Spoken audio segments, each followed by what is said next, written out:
everybody. My name's Brian. I'm Burke. And I'm Michelle. And this is Get Dunked On, the podcast. And this is the song that never ends. No! Yes, it goes on and on, my friend. That's what you get for asking him to do it. Started singing it. Oh, I should not have asked him to because, like, it's gonna be in your head Lamb all Chop, fucking no. night. Lamb all Chop sing fucking along. night. Fuck you, Brian. That's what you get for saying, "Hey, I'm doing intro. You do this shit." Oh yeah, no. It's Fuck like you. I'm like, I think to myself, well, if I want to do that, that'd be great. I could just pass it off, and somebody could do the little singing, and then I get the Lamb Chop song that never ends. It goes on and on, my friend. Okay. So anyways, so this week I felt like that was my Tuesday. Oh my God. Like but Monday was just like that too. I mean, granted, I got to work from home this whole week so far. That's pretty great. Yeah, it's great, but they have been the fucking busiest days I've had in forever. So all day Monday was just, I think, well, it started at 8 a.m. with a meeting I didn't know I had. Because someone was it with the French again? No, this was Toronto, so you might close enough to France. So French Canadian. Yeah, pretty much. So these assholes, of course, it's 2 hours ahead of where I am. So all of a sudden, I wake up, and at 6 o'clock in the morning, I get a meeting invite for 8 a.m. and I'm like, I was planning on sleeping in, motherfuckers.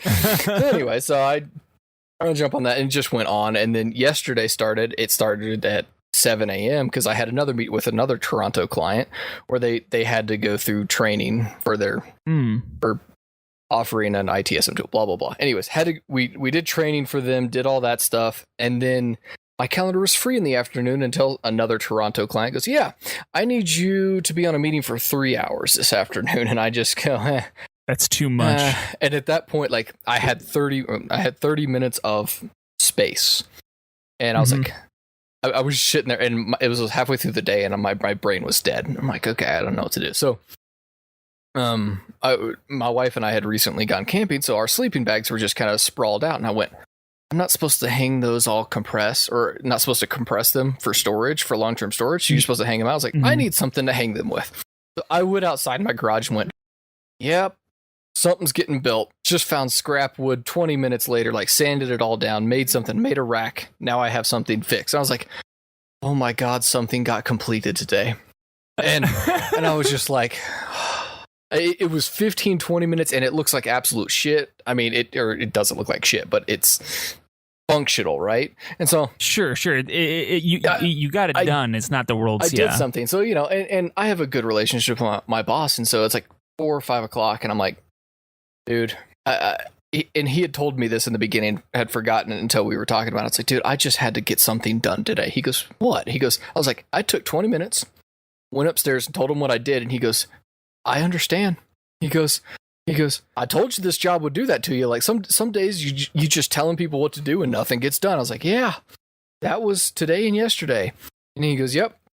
He goes, there was one time I drove for 3 hours just on a weekend just so I could say I completed something that only took me 5 minutes to do, but I drove 3 hours to do it. And I was like, yeah.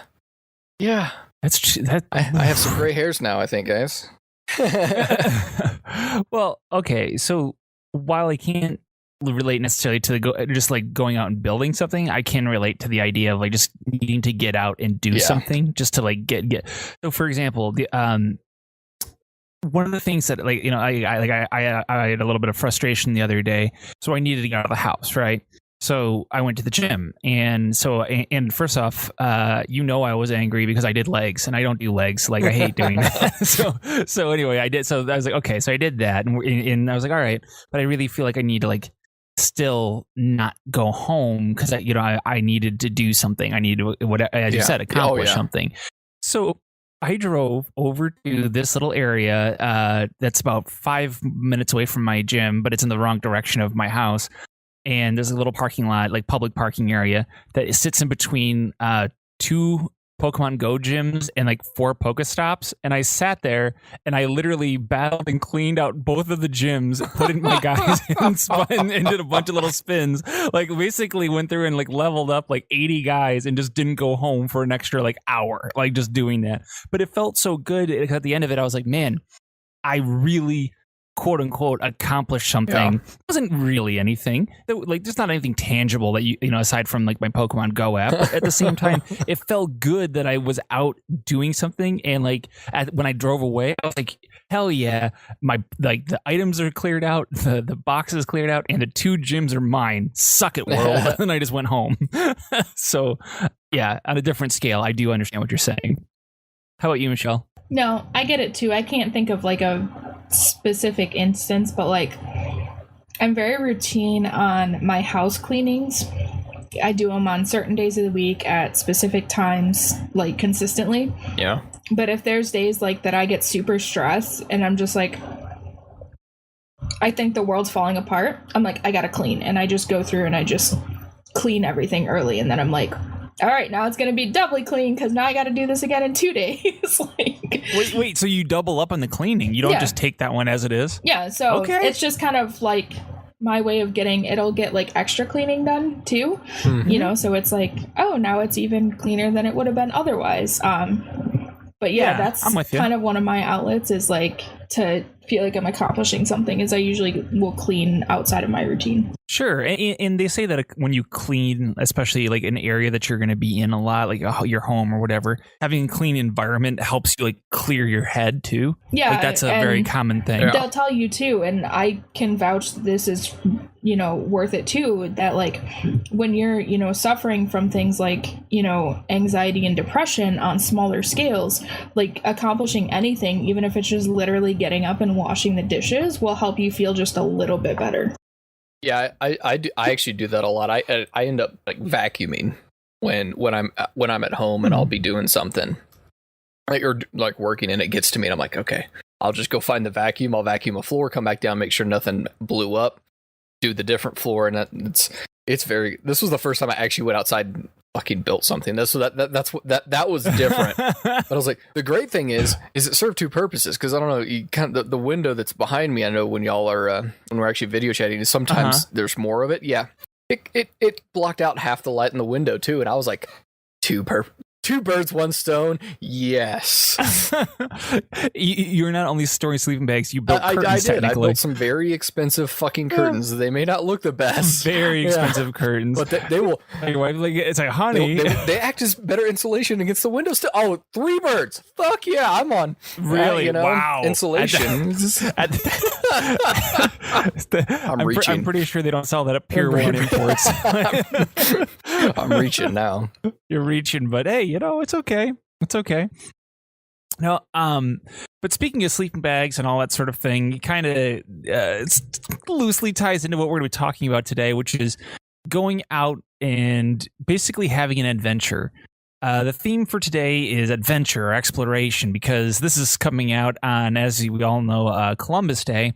And in spirit of that, we wanted to talk about some adventures that we've been on and adventures we'd like to go on and that sort of thing. So basically, the idea today is that we want to talk about some kind of times where we put ourselves out there or things that we've done that may have been a little bit more, well, I hate to say it again, but adventurous.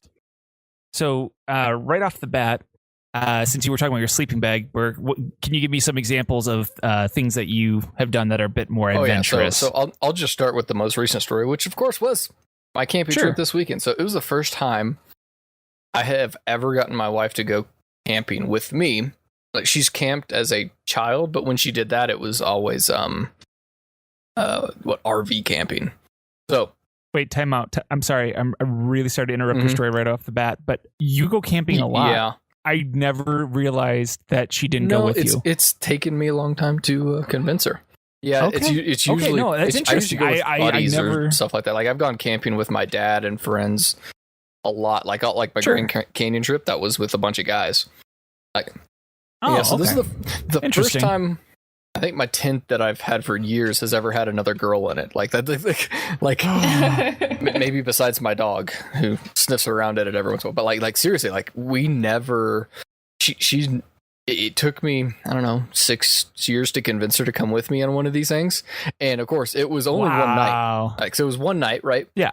And I was like, I'm gonna make this great tent camping experience, right? There's certain things I can't control, but you know, there's some things I did. So I picked something easy, and it's a mile hike in. So like we've done further day hikes together, like because we'll go hiking together. But yeah, as I said, if it's not in an RV, she hasn't done it and it makes her nervous. So there we are.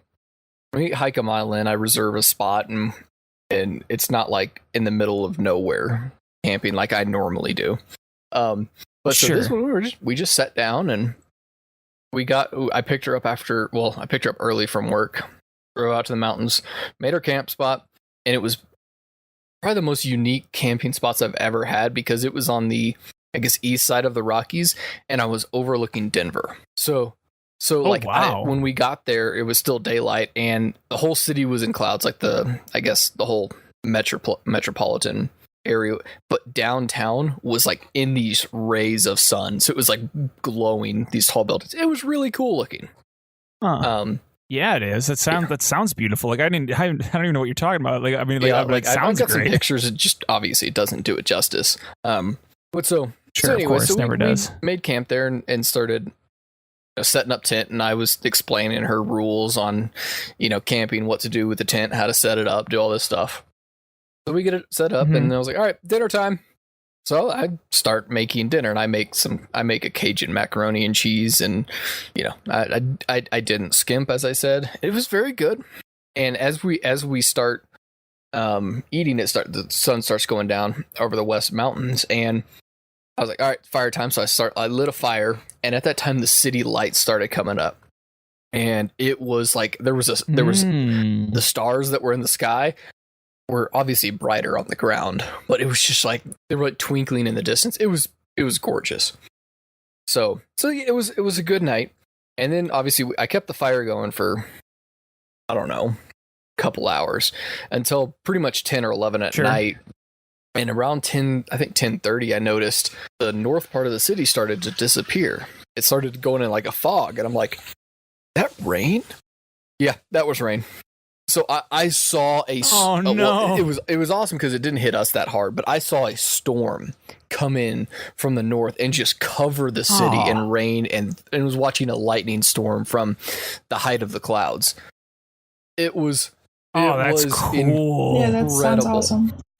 And then of course, like as soon as like this whole city got enveloped, all of a sudden I hear I don't know if you've ever camped in mountains, but wind rushing down like the canyons and in between the hills. It's kind of scary because it's loud. It is a very loud wind. And I go, we're going to bed. And so we got in bed. I put out the fire, did everything, got in bed, and it started raining. Not bad, but it started raining. Sure. And then we learned that my dog doesn't do well. It doesn't do well in tents. One of the two of them. Oh, no. Yeah, the scaredy cat doesn't do well. So he kept us up all night. And I was like, well, shit, I can't. So we woke up in the morning. Both of us were kind of like, oh, fuck. Made some good coffee. But the first thing we saw when we rolled out of bed was white. We were in the clouds. Couldn't see a fucking thing. 20 feet in front of us. Couldn't see it. And it was awesome. And then, of course, the drive home, it was going in and out of the clouds that were rolling in and out. It was... Sure. Needless to say, I bought her a backpack on Amazon and some other shit, and we might be going back this weekend if it... Yeah.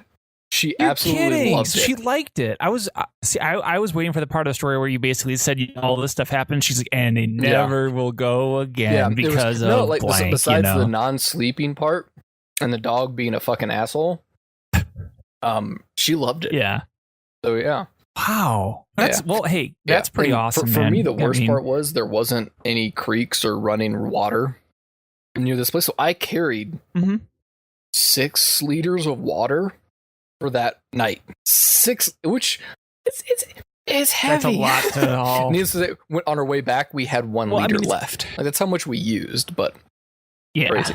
Well, I mean, to be fair with you, if you know that you're gonna, be on your way out anyway, I don't want to carry it. I don't want to carry it. If you hauled it in, you may as well burn it. Yeah.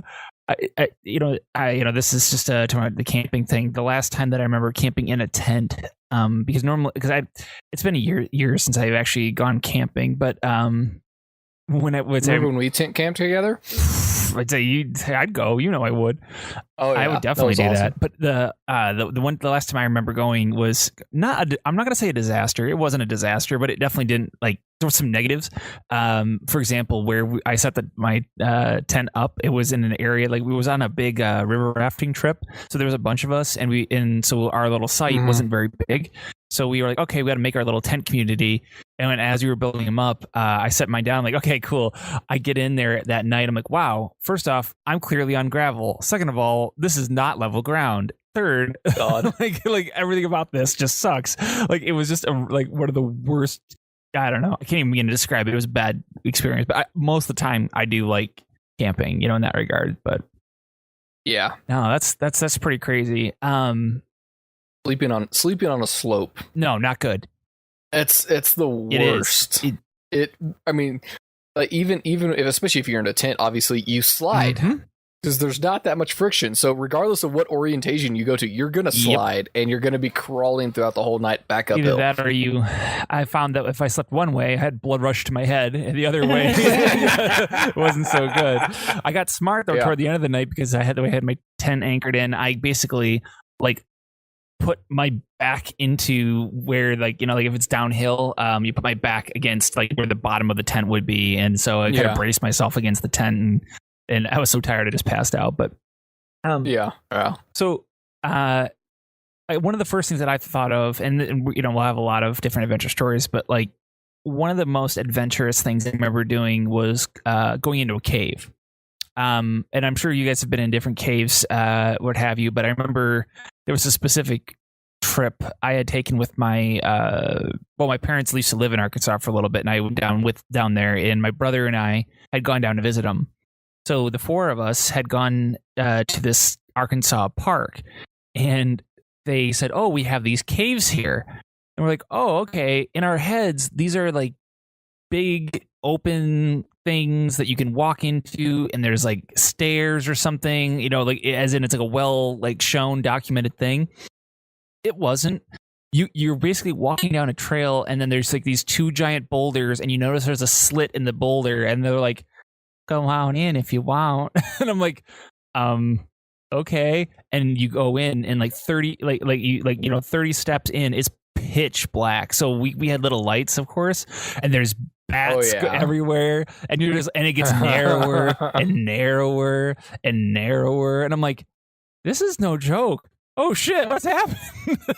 I don't know if you ever been to some of the other caves in the in the Appalachian area over there, but there's a lot of nice little caves that you can go into, and they're relatively big, for the most part.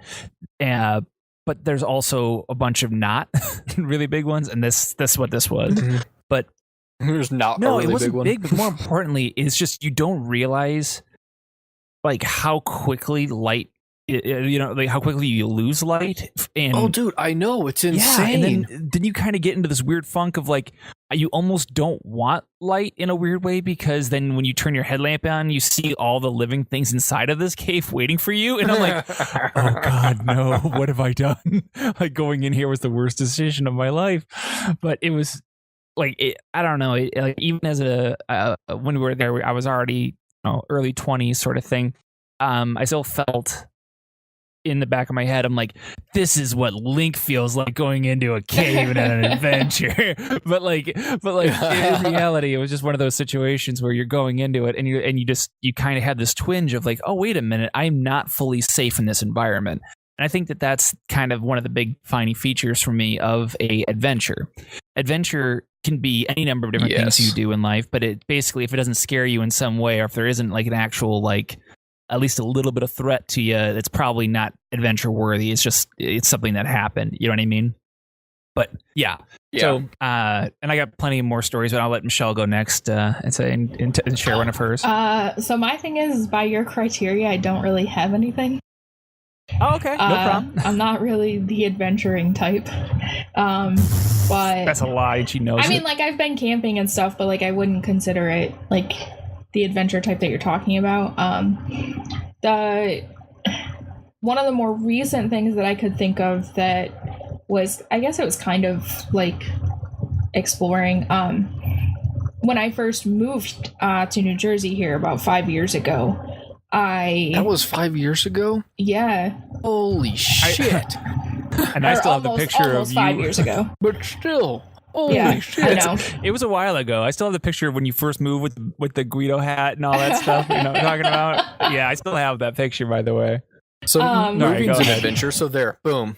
Yeah, There, it is boom, kind of an handle. adventure. But one of the things that I did after my mom had because she helped me move here, so after she had left, and I had like a, I don't know, 2.5 week or 3 week period before I started work here, because I wanted just time to kind of just do my own thing. And so I went out one day. I kept my GPS off, which until that point I had not, because I had no idea where I was going. Yeah. I just turned my GPS off and I just started driving and just taking random ass turns for like, I don't know, 2 hours. That's Just kinda you like- did that in Jersey? Yeah. Oh, that's an And so I was adventure. just kind of like checking things out, and then, and then I turned on my GPS like after the end of the 2 hours when I needed to get back. And I mean, it turns out that I hadn't really gone very far because it takes so long to get anywhere here. I was actually only like 15 miles away from home, but I mean, it was still pretty fun to just like not worry about where I was going. Yes. And I did find quite a few things, and then when later, like, a few weeks later, when someone was like, oh, like, let's go to a mall, I'm like, I found a mall. I know where that's at, kind that's of. That's No, for awesome. sure. I honestly miss kind of not having a GPS or not having the ability to have a GPS because of shit like that.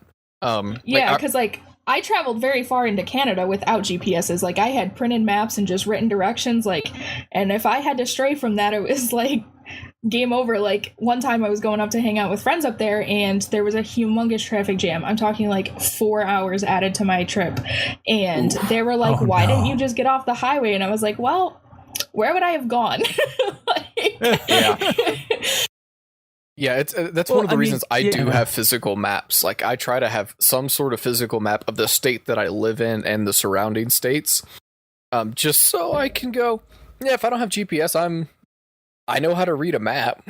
Like, I know a lot Sure. of Americans probably don't these days because of GPS. But yeah, like I remember like high school, like living in Nashville. So, like, Brian, you know where Craig lives. Yep. Down south of there and south, I guess south, a little bit southwest, you hit the country real soon. And there are some amazing roads down there. Like, and at that time I didn't have like a little hot hatch car that I have now. I guess I did eventually get a little sports car. But like I was driving a pickup truck through these just windy mountain kind of hill roads, and it was wonderful. And I would just get lost. I would just take these windy roads and go. And I don't think I even had a map at that time. Like, I would just drive. I was like, I have 25-gallon tank. I can drive for hundreds of miles and I'll be fine. And I would just go out in the dark and just drive. And I would always find my way back just because I have this weird sense of direction in my head, and I could go, if I go on this road, that'll get me close to where I need to go, and maybe I'll eventually recognize something. And I always did. But like, That's your iron deposit in your tip of your nose that men have. You heard about that? Yeah, apparently men have, supposedly have higher amounts of iron in their nose that helps them find true north. interesting. I don't know. Interesting. Yeah, that's the whatever. So, Sorry. anyways, but It's not on the quiz. but anyways, like, I would come back home, and I would that's when I would pull up Google Maps or whatever the maps of that was Sure. today, and try to figure out where exactly I had gone by memory. Like, so I could go, and then I would go back and try to drive it again and confirm that's what I did. So it was kind of like a little game to myself and an escape from school at the same time. And I absolutely love that. And I went back, I don't know, whenever Halo 5 came out, and I was taking Emily on those roads in whatever car we had at the time, and it was a blast. I was like, I just went, still didn't pull up my GPS, didn't have anything. I was just, let's go. Let's just go on these roads I haven't driven in 6-7 years. It was a blast, Oh man. man, there was a road I used to take. It was I was living in Northwest Arkansas, and I was dating a girl who was living in Missouri, and so we were about 3 hours away. And every weekend, I would drive the 3 hours, to see her, kind of thing. And like, I got so like familiar with the areas and that drive that I would drive all 3 hours in these states that I was not home, quote unquote, at home in at all. And I would just go, and you just go up through the mountains and do all these trails, and I knew it by heart. It was kind of cool. But are you guys the type of people, because I'm like this, like once I drive something usually once, maybe twice, like I have it memorized. Burke, it sounds like you're pretty much like that. And if I'm not driving, I have to be paying attention. But if I'm driving, I'm good. Yeah, I'm pretty good about that for the most part. Growing up on Christmas Eve, I think I talked about this in the Christmas thing. My cousins would come over, and then they'd always have to go shopping on Christmas Eve itself. And I remember one time, they're older than the two girls are older than me, so they were able to drive, and so our parents didn't need to take us. And my mom was like trying to write down directions, and I'm like, Mom, I know how to get to the mall. And she's like, how the shit do you know how to get to the mall? Like, you don't drive. And I was just like, I just paid attention when you went there. Like, it's not that hard.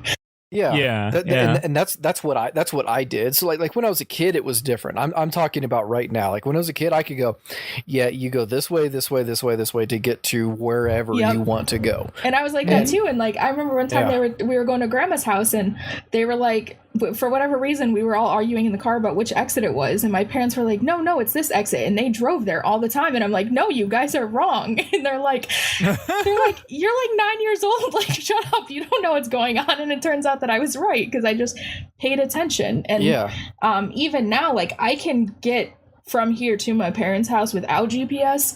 I just choose to have it on, because in the event that I get rerouted, it would just be nice to be able to find something quicker. Well, sure, but safer. I mean, I can do the whole 700 miles without the GPS. Oh yeah, like absolutely. I was just going to mention. I'm sorry. I was just going to mention the. Good luck talking. Okay. Did I ever mention the? I know I definitely told the story about how I almost died on Erie, right? Like on Lake Erie with the boat and all that stuff. I don't recall. Did I tell it? I thought I told that story on here. Did I not? As well as I recall maps. I usually do, and I don't recall that one. Maybe if you start telling it, I might remember it, but I don't think so. So this is my dad had bought. This is when he first bought his big boat there, the 48-foot one. He bought it in Ohio, and we had to bring it across Erie. So basically from, let's say, in Ohio, cross Erie and then to where it actually is now. It was a boat that we had never tested before. Oh God! He had no idea. He didn't even know if it ran right or anything. He literally just goes, "Here's the money. We're gonna take it," and we hop in, and a storm brewed up right on that morning that we were gonna take it. And so the smart thing would be, we go home and then try to bring it home on another weekend. We say, my dad goes, nope, we're taking it out. Oh God! And the harbor master says, hey, I get paid to go out there. No one's going out there. Don't go out there. And he goes, do you even know where all the sandbars are? Because there's a lot of sandbars between here and where you're going. And my dad goes, no. and he goes, do you have any safety stuff? No. Oh, and he goes, please. And he literally wouldn't let my dad leave until he at least bought a radio. Mm-hmm. Let's say, for emergencies. But the kicker is that if the guy told him, he goes, if you're going down, if you basically, once you hit the water, because you were leaving in early spring, you would die because it was so cold. Yeah. So anyway, we go out in the storm. It's raining on us. We're soaked. We're wearing 7 layers of clothes on both top and bottom. That's no joke. Freezing, as could be. It's my brother, my dad, and I. It took us 8.5 hours to make the drive, to take the thing there. And I don't know if you know how big Erie is, but when you're in the middle of it, you can see nothing on any side of you. Yeah, I've heard. And that's where we were. And through sheer luck or whatever you want to call it, my brother was actually the one who navigated us straight across Erie into the Detroit Channel. He literally shot it in a perfect gap. Like, no joke. Like it was my brother who figured it out. Like he just was like looking at all the stuff there, and we were just going. And my dad was driving for a little bit, and then Mike took control, and literally at one point in the journey, he literally went insane, like we all did, you know, because we were hitting waves that were 8-foot rollers, and they were coming over the front of the boat. Yeah. Like we thought we were all gonna die, and so he kept chanting, "We're all gonna die," and we're all and I'm not even kidding when I say over 8-foot rollers, man. It was the scariest thing that's ever happened on an untested boat, and the boat with the bilge pump was running like crazy, waves coming over, and we were all freezing to death. 8.5 hours, no brakes, no water, no food, no nothing. We just drove this thing straight across Erie. That's an awesome story. That was a fucking adventure, man. That is a fucking adventure. And at the end of it, but like, you know, some of the best parts about it, I say best parts, but some of the most memorable things about it were like relatively early on, we were out there, and it was right before we had this kind of sketchy signal. Taylor had called Mike, and Mike didn't want to scare her. Taylor is his wife. And so he tells her this lie that he goes, "Oh, it's great." They go, "Did you eat the sandwiches we sent you with you guys?" And we're like, "Yes." "Oh, they were so good." We didn't eat. We couldn't eat. We couldn't go below deck. It was impossible. And he goes, "Oh, it's beautiful out here. Oh, there's seagulls following the boat. Oh, how pretty." Like he literally told her this fantastic story of how great it was going. Taylor and my mom go to the marina where we were supposed to be showing up, you know, and goes up to their harbor master and says, and the harbor master guy pulls up to and says, "Hey, well, what are you doing here?" You know, and they go, "Oh, we're waiting for our, our boys are coming in." And he has this sinking thing, like where he legitimately is like, "Oh no, shit, no, they're not." they're yeah. He thought that we were honest to God, he thought we were gonna die. He goes, "Hey, why don't you guys like go have some dinner? Yeah, have you eaten yet?" "They're gonna be a while probably." And he started sweating, and like, and he told us afterward, because we know him now. He goes, "I didn't think." He goes, "No one was coming in that day," and he goes, "I was sure as shit that you guys died out in the water." They didn't check the weather at all. No, my dad did, but he said we're going anyway. Like after your brother told Taylor like, "Oh, everything's fine," like Taylor didn't like check the weather to be like, because he didn't give her a reason to. It was so perfect out there. Everything was wonderful and grand, and it was literally like it we were like, you know, you're shaking from cold and everything else, and like the feeling of going over the waves took like 3 days to go away fully. It was whew, that was an adventure. Wow. Yeah, kind of kooky, but that's I can't even fucking top that. That's legit. Well, it was that is pretty legit. That's what I call an adventure. Like I've done some crazy shit. Like that's a good adventure. Well, like everybody's, I think that's just it. Is that adventures come in all sorts of shapes and sizes, you know, and I mean that. Yeah, of course, that's an almost dead adventure, but yeah. Yeah. So I actually, before you jumped into this story, I wanted to talk more about maps, because I find those. I find it very interesting, and like, because like remember I was telling you, like, I can map stuff out in my head, like I could map my drives out and do stuff like that. Like I learned that involves historical stuff too, like for example, my grandfather's house in the middle of nowhere, Arkansas, where he lived. I hadn't been there because he moved away when I was maybe 5 or 6, when my grandmother died, and I hadn't been there since then. And I'd only been there as a kid. And there was one time he goes, I was driving from school back home, and he goes, "Hey, can you go check on Granddaddy's place?" I was like, "Sure." Didn't look it up. Didn't need it. You just went? Just went there. No shit. Just went there. Because I knew what the town was, and I knew where the shop my grandfather worked, and I knew where to go. Like, it was just near. I could do it on a map, as well. No kidding. I was like, it was amazing. Like I didn't know I had that skill, but I guess it came from my parents as whenever they go, "Here, read the map. Tell me where we are." See, that's smart though on their part. Oh yeah. Because this is, I kid you not, this is true. I was awful at reading a map up until I don't remember, pretty late in life, but the point, like right when maps were no longer necessary, basically, like I figured it out like the year before the smartphone. But like, you know what actually helped me figure out how to read maps? I kid you not, Castlevania. Really? Like, yeah, the game series Castlevania. Because for whatever reason, I was always bad with maps, like in general. Like I didn't understand like the concept of them. Like even in like when I played like Ocarina of Time and all that stuff, they had like the little map system. I never looked at it once because I couldn't read it. I was like, screw this thing. Like I'm just walking room to room and I'm like, I think this is where I need to go. But once I figured out, like, holy crap, I can use a map, go places, and then remember where I went. It's like the pathing. I'm like, this is so much faster. Like it just, and then for whatever reason, learning it in a video game clicked somehow in my brain where it's like I suddenly looked at a road map and I was like, so there's me and there's where I'm going. Yeah. There's the lines that go in between them. That's crazy.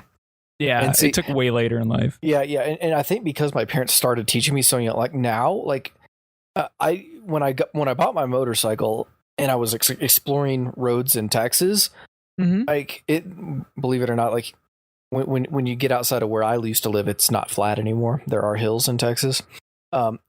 Anyways, so but I would literally map out a run or my ride on a map and just do it. Like even without seeing anything, like I wouldn't even really memorize a lot of the, I guess, the roads or the names. I would just know roughly it's gonna do this on the road and do something here.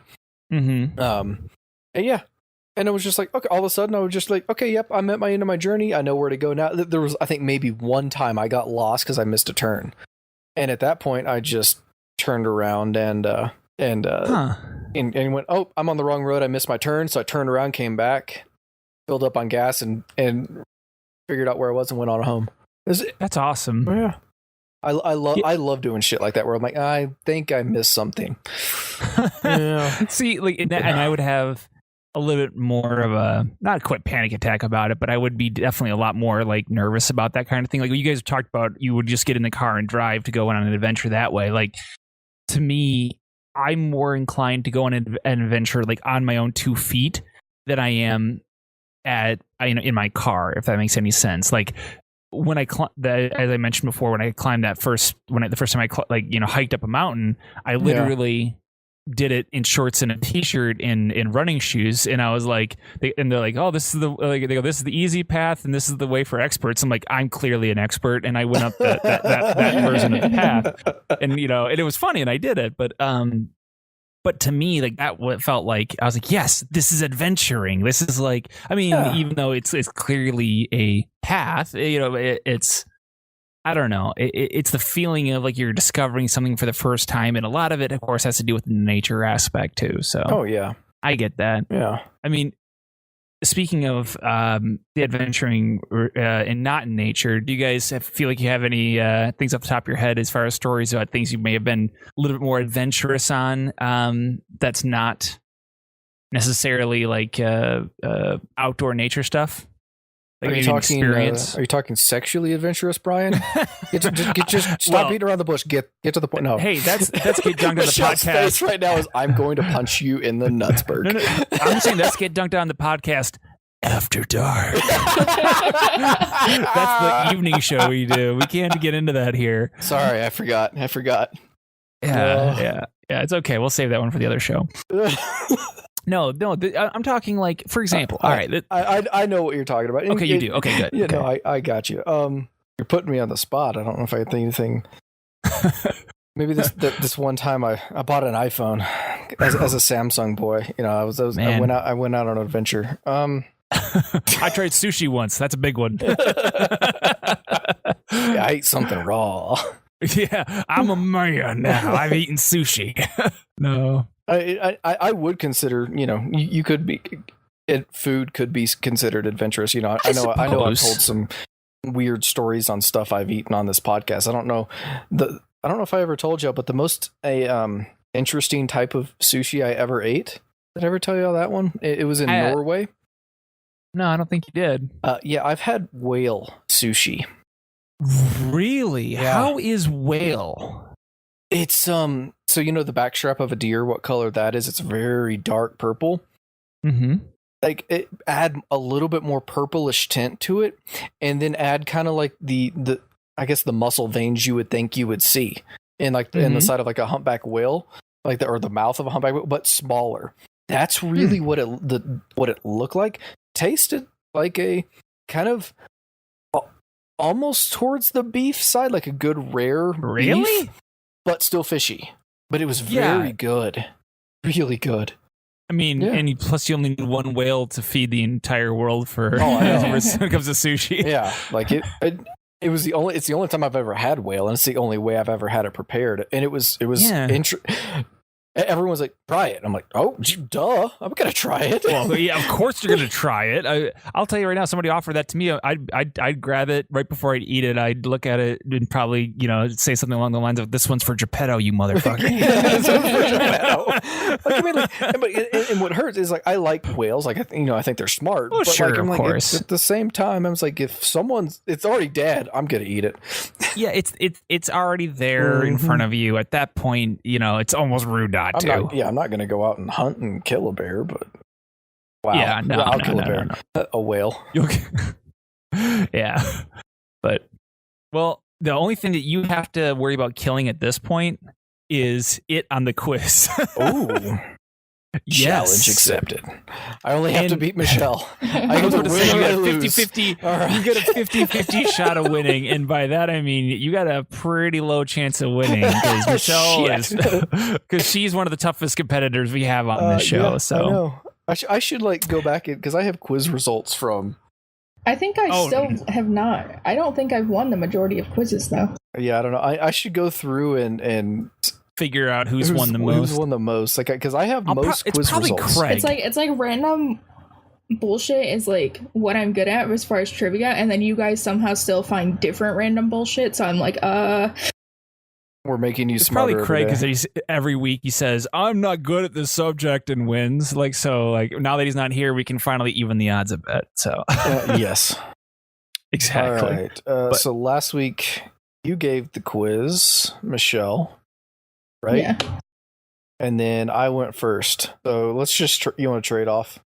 Yep. Okay. All right. So as you can probably guess, the quiz this week is all about adventure and more importantly, adventurers. I thought you were going to say the Adventures of Peter Pan. I was like, fuck, I've lost. Adventures of Peter Pan. No, I tried to actually make this quiz a bit more based in not just reality, but more importantly, like to be more historically accurate, so to speak, for most of these questions. So the point of this quiz today is you're going to get a lot of information about each of these different people and the different things that we're doing, but that is just not for your own benefit, but for the viewers at home to learn a little bit of something today on Columbus Day. All right. Question number 1. Jim Patton, a man you've never heard of, is the curator at the Museum of Vertebrate Zoology at UC Berkeley for over 40 years. He spent his career traveling to remote parts of the world studying mammals. Along the way, he has been shipwrecked how many times? How many times has this one man been shipwrecked? 25. 25. I'm going to go with 11. All right, Channeling Burke your is inner closer. Yeah. Burke is closer. The answer is 5, I was which I actually still going to think is say a lot. 5. Yeah. Were you? Okay. 5, which I still think is a lot. But hear this out. It's kind of crazy. The worst one was when he was stranded with a Mexican fisherman for 10 days, and they were forced to survive on rats.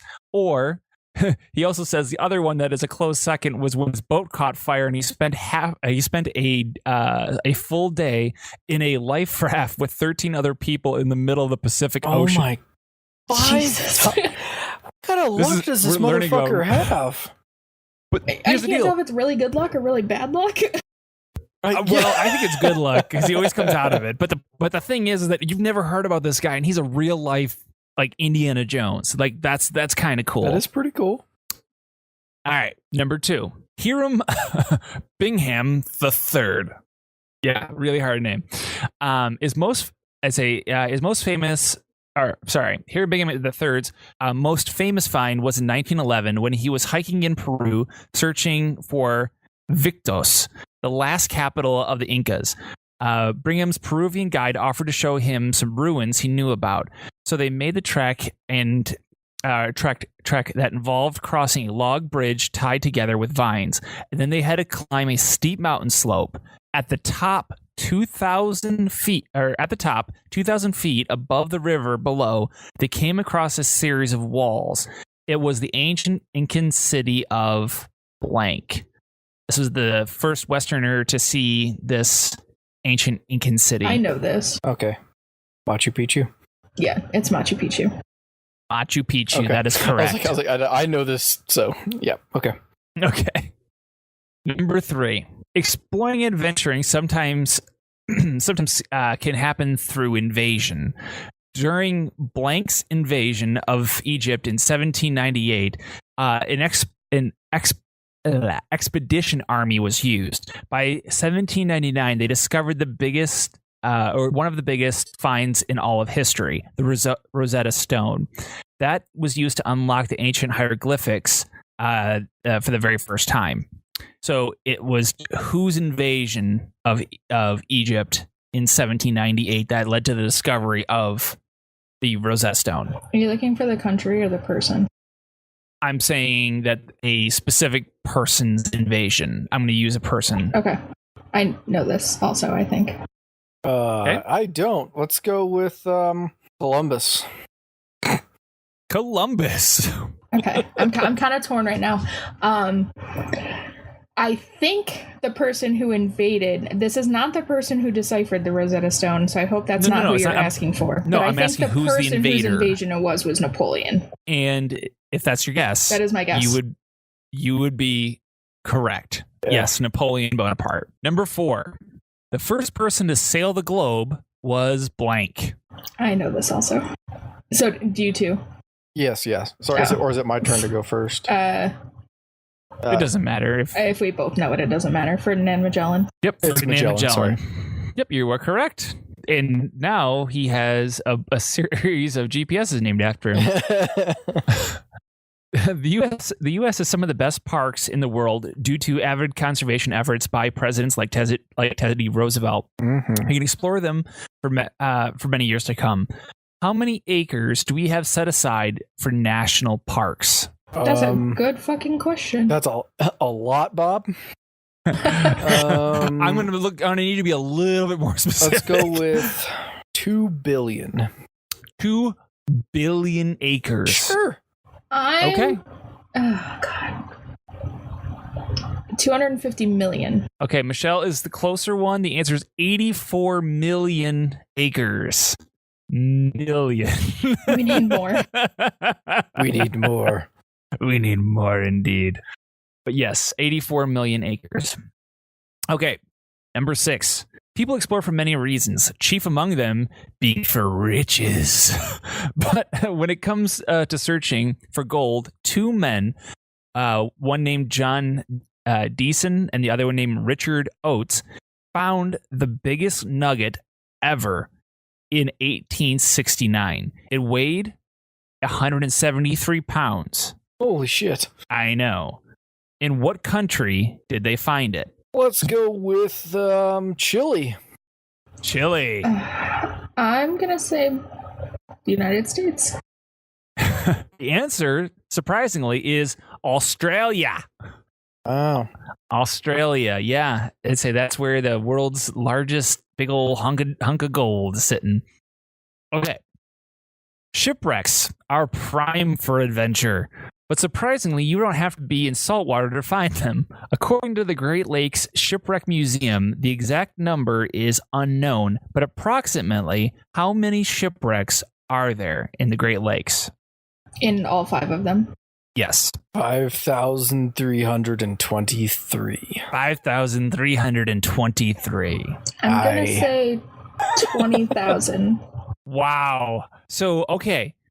This is interesting. The point goes to Burke because the answer, according to the museum, is 6,000, approximately 6,000 with 30,000 lives lost. But specific historians, such as Mark Thompson, estimated that it was more likely more than 25,000. But since I was looking for the ones that the museum said, the answer, Burke gets the point for that. Yeah. So there you go. I was almost one of those. All right. This one is not based on a real thing. This is an adventure of the movies. These adventure movies were all about getting back a treasure that in real life, Forbes estimated to be worth $8.6 billion. I'm going to go with National Treasure. National Treasure. These sorry. Mm-hmm. The movies that are they based on reality, or is it just movies? These are movies. Like, so what's the, so she said like the National Treasure movies. I just have to name the movie. Let's go with Indiana Jones. Okay.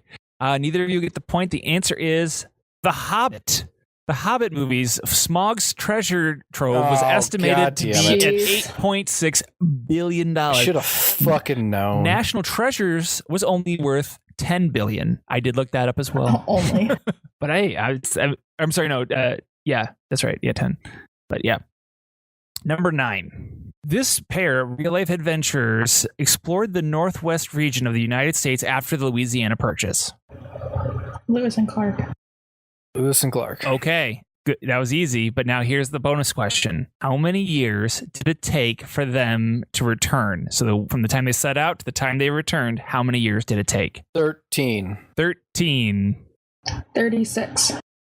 Burke is closer. The answer is 2. 2 years, guys. They didn't go to the moon.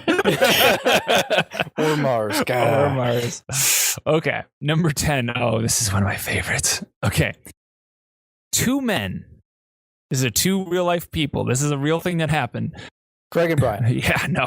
2 men raced. Oh, you said men. Shit. 2 men raced to be the first to the South Pole. Englishman Robert Scott and Norwegian Ronald Amundsen, whatever. Scott brought 4 men, skis, food, water, and a team of supply blank to pull the supplies. One by one, the supply blank died, leaving the men to haul the supplies themselves. They reached the pole, but found a flag already planted 33 days before them. On their return home, he and his men starved to death, being trapped in a blizzard 11 miles short of their supply depot. Mm-hmm. So the question is, what did he bring to the South Pole to pull his supplies? So they were supply what? So he didn't bring sled dogs like the other guys did. He brought something else. What did he bring? Supply bears. Supply bears. You know what? Michelle gets half a point because that was funny. Do you know why? Or maybe I shouldn't answer this question. Let's go with, what did he bring? Mm-hmm. What did he think was the best choice to haul? Let's go with something crazy like elephants. Elephants. Once again, I like the creativity. That was almost my answer too. Really? I know it's not right. I'm like, what's the most ridiculous thing I can think of? Strapping up an elephant, but then I went with bears. I almost said Sherpas, but that might be bad. The answer? Ponies. He brought ponies to the South Pole. What an idiot. And they sunk up to their bellies immediately in the snow and died one by one rapidly, and the men couldn't keep them alive, and everybody died in his exposition because of it. He also thought that he abandoned the skis, which he thought were cumbersome and they were going to be useless. He deserved this.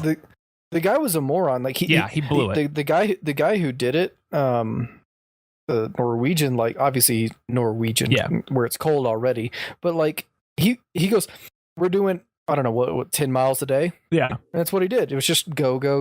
These other guys, like, if it's bad weather, we're not doing shit. We're not moving. Mm-hmm. Well, fuck them. And also he used sled dogs. Like he was an intelligent man who had good planning, and he got a later start than this other guy, and still not only did he beat him there and back, but he didn't die. So he probably there you go. would have been better off with bears or elephants. Pretty much ponies. I saw it. I was like, nobody brings ponies to the South Pole. Are you kidding me? Ponies. So, yeah, ponies. So, okay, number 11.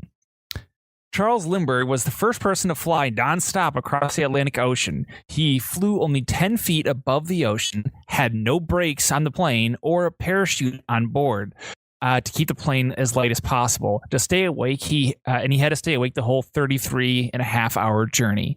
What was the name of his plane? Fuck. I give all this information because it lets you learn about it, but I also want to know other stuff too.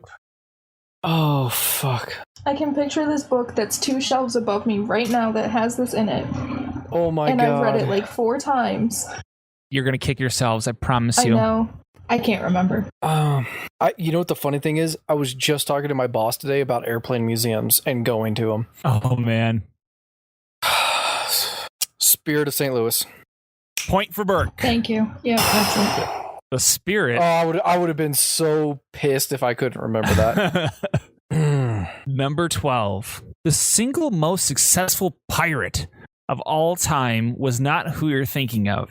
It was a 22-year-old Chinese woman named Qing Si. S-H-I-H is how it's written out. Anyway, without going through her entire backstory, just so you know, what she did was she took control of this thing called the Red Fleet, which is a big pirate group. She turned it into the greatest fleet the world had ever known. She had over 1,800 ships and 80,000 pirates under her command. Good for her. Holy shit. The things that she did, like she ran a tight ship, like nobody disrespected. No, literally, yeah. But legitimately, like, this is not in the question, it's letting you guys know. Things that she did, like, as far as, like, if anyone mistreated a woman or whatever, like, they literally would chop their head off, no questions asked. They're like, oh, I'm sorry, you're gone. Like, people would, and she only would let people marry, like, if, like, the pirates, like, took prisoners, they would had to release the women, and if the pirate wanted to marry a woman, the woman had to give consent and the whole nine. Like, it was legit. Like, that's crazy. She was a badass. But anyway, okay. The Chinese government built an imperial fleet to attack her. She promptly won and took most of the boats and added them to her own fleet. Wow. But the question that I have for you is, how does her story end? A, this is an ABCD question. A, she is killed in a battle by a lucky shot. B, she dies from a disease contracted while sailing. C, she is stopped by the government. Or D, she forces the government to pardon her and her entire army, thus living happily ever after. I'm totally going with D. What were some of the other options? A, she is killed in battle by a lucky shot. B, she dies of a disease. That sucks. She dies of a disease contracted while sailing. Or C, she is eventually stopped by the government. And then D was she died peacefully? D is that, yeah, she forces the government to pardon her and her entire army, thus living happily ever after. I'm gonna go with the Disney princess story. Let's go with D.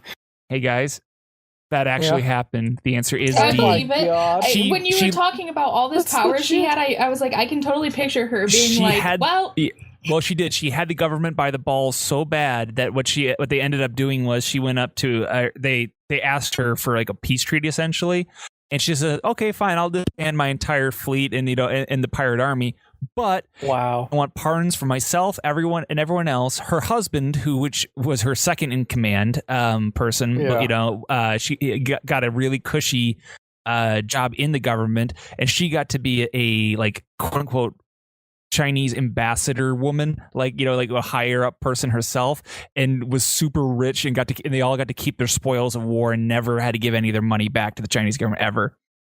That's awesome. She just killed it. Like, it's incredible. All right, number 13. Adventure Time is a long-running popular show on Cartoon Network featuring a boy and his dog. What are their names? I know this. Tommy and Billy. Jake and Finn. Yep, Jake the dog and Finn the human. That's right. That's not fair. Hey, it's adventure themed, and amazingly enough, if you Google adventure Time is one of the top things that comes up now. It. So I found that enough today. I'm like, it's going in. That's funny. I like it. I like the Number question. 14. Now Now for one of the biggest failures as an adventurer. So that other guy was pretty bad. This guy is also wildly bad as an adventurer. And this has to go to a person named Martin Frobisher. Frobisher, I think is how you say his name. He was attempting to discover the coveted Northwest Passage. Frobisher lost 2 of his 3 ships in a storm, and 5 of his men to kidnapping by native Inuits. But he discovered a black rock on Baffin Island that he was convinced, despite its color, was blank. Organizing a second larger expedition and braving the ocean crossing with dangerously overloaded ships, he brought back 200 tons of the rock, which turned out to be a very large amount of iron pyrite. Undeterred, he goes back again for a third time with an even larger expedition of 15 ships, and he brought home another 1,300 tons of blank, or what he thought was blank, which once again, of course, turned out to be iron pyrite. What did he keep thinking that he was bringing home? I'm going to assume he thought he had gold. I'm gonna go with coal. Okay, Michelle gets the point. Yeah, he thought that literally it's black rock, but he's like, no, this is gold. I'm bringing back tons and tons and tons of gold. He didn't know the difference between iron pyrite and gold. What a fucking idiot. Never figured it out. Yeah, he really thought he was doing something. Did whoever fund these expeditions for him, like, get him beheaded in revenge or something? He got funded. He got funded 3 times, so I don't know. So all right, here's number 15. I thought you said black rock. It was black. That's what I'm saying. Okay. Like he just legitimately He thought was that dumb. he literally thought that it was gold. Okay. Yeah. Steve Fawcett. Fawcett set 116 different world records in vehicles from gliders to catamarans. He also climbed 6 of the 7 summits, sans Everest, and competed in the Iditarod triathlons and 24 hours of Le Mans. Apparently, that's a big thing. Yes, that's huge. Yep. All despite suffering from blank. So he did all these amazing things. He was a great adventurer, all while suffering from blank. Muscular dystrophy. Muscular dystrophy. Let's go with lupus. Lupus. The answer is asthma. Asthma. This guy did all that and still had while having asthma. So I left that as number 15 for the point of I wanted to make sure everyone, out there knows you don't have a good excuse to not going on an adventure. So Burke, real quick, what are our totals? 8 and 8, Bob. 8 and 8? 8 and 8. For real. For real. I had a feeling we were tied. No. Yeah. Okay. We're tied. All right.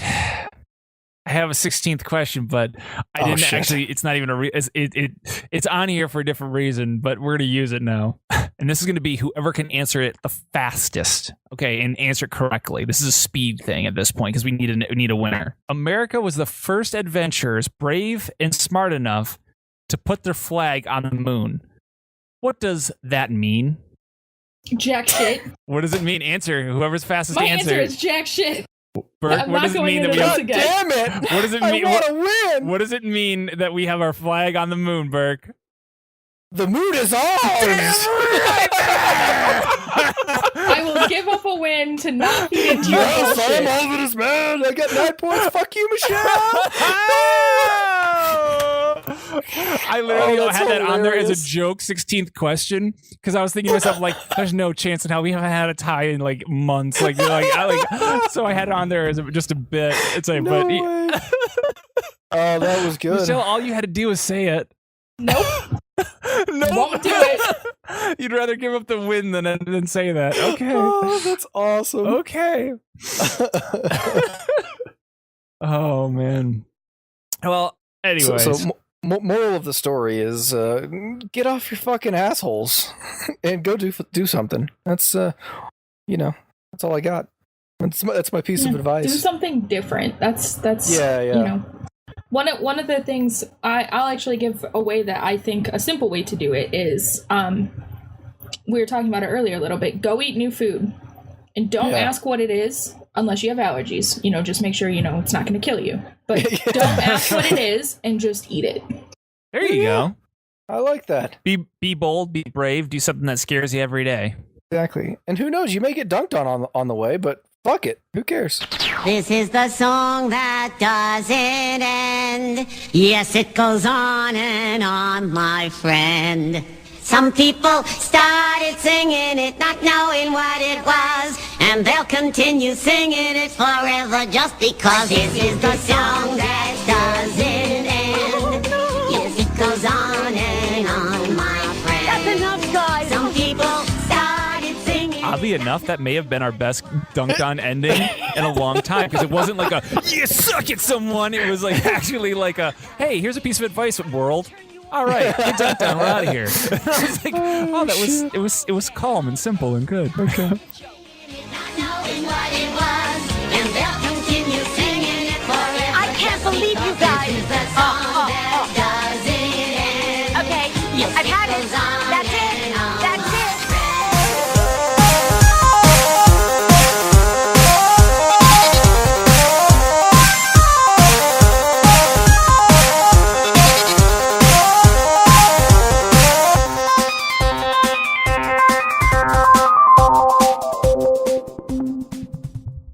Laugh, bitches.